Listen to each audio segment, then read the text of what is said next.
Among the kids that I train every week, the kids that we have in the clinics, let's say with the juniors, we have kids that are really good players, um, champs, super champs, and different levels. But um, we have some kids that are really good, and we have some kids that have a just like every just like you see it in everything, everywhere, and it happens with a lot of people of and this happens at any age. They have talent and they have potential, but one of the most common things that you're gonna notice when you see kids practicing, and that happens, and it's very noticeable when they play matches, because that's when their weaknesses and their demons show up even more, is the fear to really kind of letting go, to the fear of getting out of their comfort zone. The For adults, even for adults, it's difficult to say, okay, there are some things that I need to there are some things that I know that I need to try, because whatever isn't working, could be your serve, could be your forehand, could be your backhand, but a lot of people say, you know what, they're complacent, and they say, okay, to me that's good enough, my serve is good enough, I don't miss it, I don't really attack, or I don't really get a lot of free points with it, but I just want to make sure that I put that ball in play. And it can happen with any stroke at any age, with people, with players of all levels. And you notice that in many times with the kids just being happy with saying, okay, you know what, I just don't want to miss it, I'm trying to hit that ball back, and that's it. So, and that transfer many times, when you have that kind of mentality, from being on the baseline far back, even getting inside the court, when they get a shot that they can step, make 3, 4, 5 steps inside the court and be more aggressive. But because of the mindset that they're having, and it becomes a habit, it's hard for them to get out of it, and it's they get comfortable doing that. So when you ask him to do more, hey, come on, you gotta do more with that shot. She hit a really weak short ball, and you hit it and then retreat it to the baseline, and you ask more from them, and they freeze. They really, it's hard for them. It's difficult for them to see in their mind, okay, I can actually get inside the court and attack that ball and move forward, because that's not them. They have the idea that I'm not that kind of player. So there are 3 things that is very important, that this is something that can help you as a player, can help your kid as a player, and you can help him kind of go through it and pay attention to it as they're growing up, and as you're growing up as a player, regardless of your age and regardless of your level. There are three things that we need to really pay attention when we're playing, things that are they massively affect our game. The first one is the environment. The environment includes, you're playing indoors, you're playing outdoors, the guy you're playing, the brand of balls that you're using, you probably don't like it, the weather, it could be even the guys next door that are being super loud, or it can be your opponent that's kind of a cheater, I mean, it's just anything that you have no control of. The environment, anything that you can think of that is external, that's one thing that you have to come to the point where you say, I'm gonna focus in my bubble. My bubble is what I can control. My swing, my mentality, how I'm reacting, how am I approaching the match, the game, the ball, what I'm thinking, and all the emotions I'm going through, all my perceptions. There is nothing at all you can do about your opponent, about the court, about the weather, and all those external things that they are there. They will always be there, and you will always have to deal with them, whether you like it or not. Period. There is no I think that we all, for those of us that are adults, we've been through that same process that kids go, that say, oh, what can I do in order to control the environment, and what can I do, and that you just coming to the conclusion that there is nothing you can do. The only thing you can do, and the best thing you can do, is just adapt to it, accept it, accept the fact that you are not gonna be able to do anything about it, but just pay attention to the way you respond to it.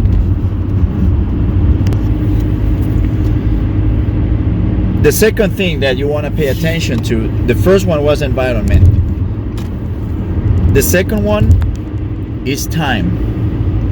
Time, when I talk about time, I mean many times we're playing a match and we're traveling, we're going through a time machine. We're thinking, this is the same guy that beat me 3 months ago, or a year ago, or 3 days ago, and you're just going kind of back and forth between the past and the present, and you think that everything is going to be the same. You just have the mentality you allow something that happens in the past to affect your present, and because it affects your present, you're already making conclusions to what's going to happen in the future.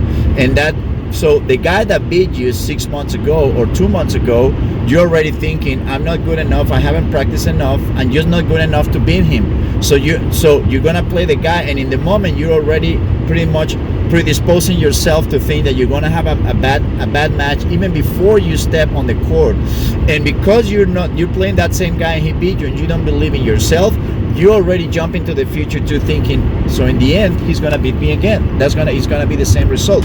So that's a very important thing that you have to pay attention.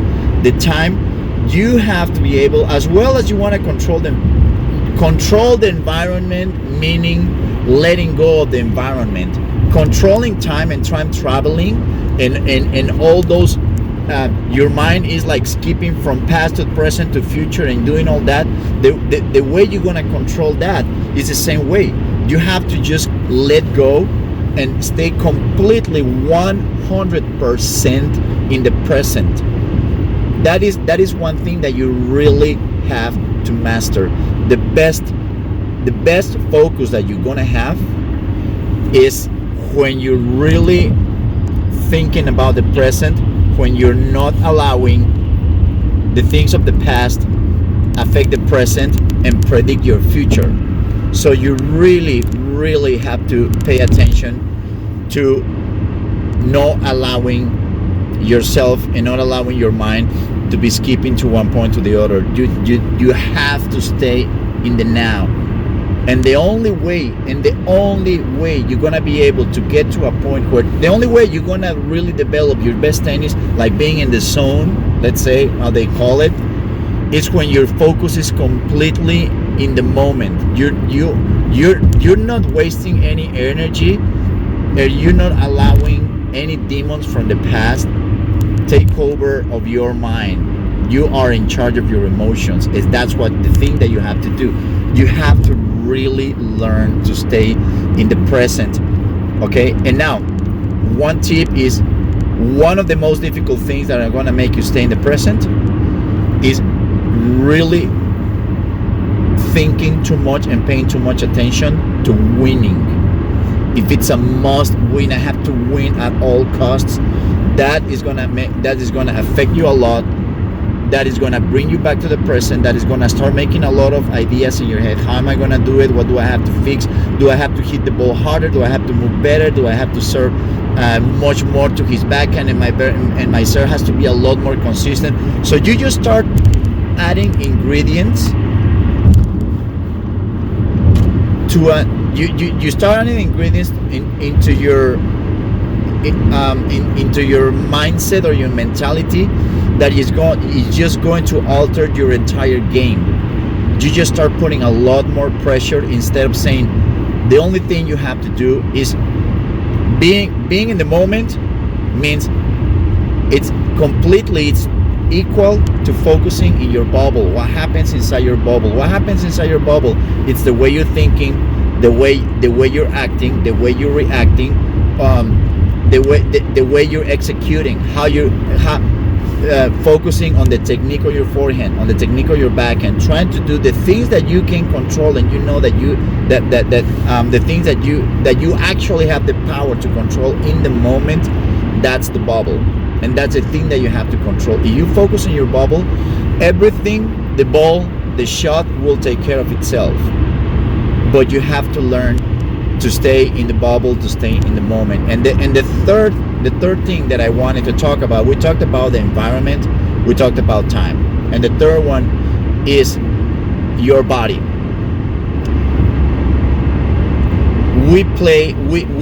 We all have those thoughts that tell us, okay, I'm not good enough, I'm not fast enough, I'm not strong enough, I'm not in shape enough to beat this guy, or I don't have enough power on my serve or my backhand or my forehand. And those things, everything that you're thinking about, your physical limitations, that I'm gonna get tired, I'm not good going to 3 sets. That's one thing that you have to learn to transcend too. Now, that doesn't happen magically. Of course, you're not gonna pay attention when you know that there has been a preparation beforehand, before the match, that you've been practicing, and you know how far you can go, how far you can get. The limitations in your game, limitations in your body. But once you prepare yourself, and you're playing people that are, let's say, in your same league, that in the end, in the back of your mind, when these people, like this guy's not really better, or he's not really better than me, but you're just making kind of excuses or preparing yourself. How am I going to explain to myself losing to this guy? See? And when you start paying attention to those things, when you start looking at those guys, and sometimes you're thinking, this guy, you see the guy warming up or hitting with someone else, and you're like, this guy is even better than I thought. That's the kind of things that start bringing a lot of limitations to what you think that you can do with your game and your mentality as well. And again, you have to go back to saying, you know what, you have done the job.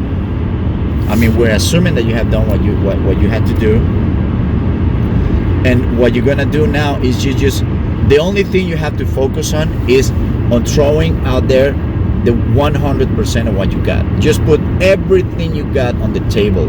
If the guy was still better than you and beat you, good. But you just have to learn. Okay, if things are not going, if things are not going well, and you're failing at something, and you miss a forehand, you just have to think, okay, well, I have to go back to it. I have to get back in the game. Okay, your serve, you hitting double faults or something. You have to. The only thing that you can do is just think, I have to go back to it. I just have to go back, going back into the match, and paying attention, being aware of the things that are not working when you're under pressure during the match. So when you go out there and practice, you know what you got to practice on. So just remember those 3 things that you have to pay attention. It's the environment, it's the time, and it's your body. Those are the 3 things that you can control. That if you learn how to control them, you're gonna notice that you're gonna start playing much better. And it's not only that you're gonna, and I would say that the fact that you start playing better is not really because you're getting rid of a lot of the demons that you usually have in your mind. It's because you start enjoying it much more. You start enjoying much more playing tennis. And when you start enjoying it and paying less attention to the result, that's when you're completely following towards reaching your full potential. Okay, all right, guys, that's it. for today for the podcast. I wanted to talk to you about this thing. Think about it. Give me a like, subscribe to the channel, and I'll see you next time. Thank you.